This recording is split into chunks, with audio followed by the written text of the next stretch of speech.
So I have a question for you, which is, what kinds of different things have you tried generative AI with? And let's say multimodal things are fine. It doesn't just have to be language. It could be images or other things too. So I've been just toying around with AI, as I always try and get my hands dirty with any new technology so that at least I have some kind of first-hand understanding of it.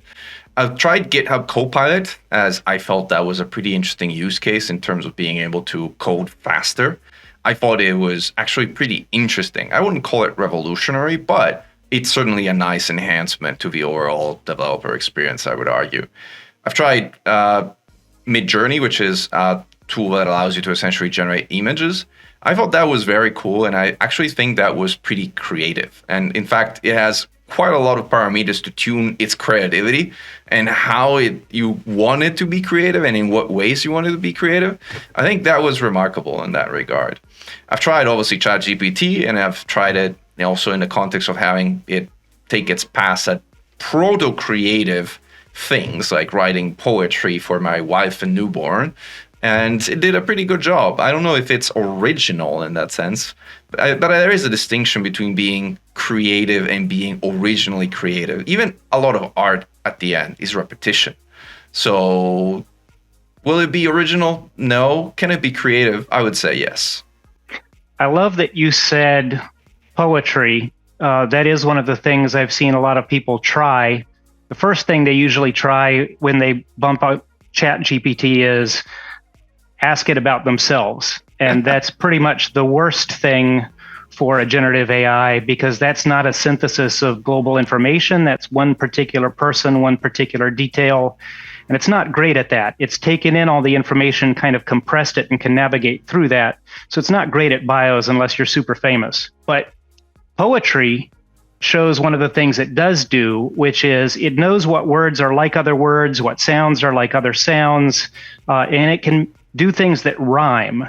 Midjourney itself is effectively rhyming an image with the words that you give into it. So you're injecting the creativity. It can branch out from those words and make connections to other words, and then it finds images that poetically rhyme with your words and tries to draw that for you, making connections between the areas of the image. You said you thought maybe the poem was a little bit creative. Was there anything in the poetry that surprised you? Well, what surprised me was the fact of it being able to create something that was contextually relevant with very little context provided up front. So all I mentioned what it was that it was for my wife and my newborn. And from that simple context, it managed to create a poem that was specifically around the experience of a newborn and the experience of a mother of a newborn, which I thought was remarkable. So not to get, too philosophical, but Ecclesiastes, there's nothing new under the sun.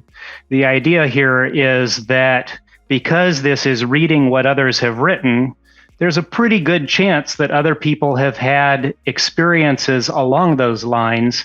And so just the least amount of context can connect it to the information that it has and has synthesized, and then it branches out, which you could call creatively, but it's just rolling dice to find these paths. It branches out into related concepts that are not concepts you mentioned, but they're concepts that others probably mentioned while talking about these things.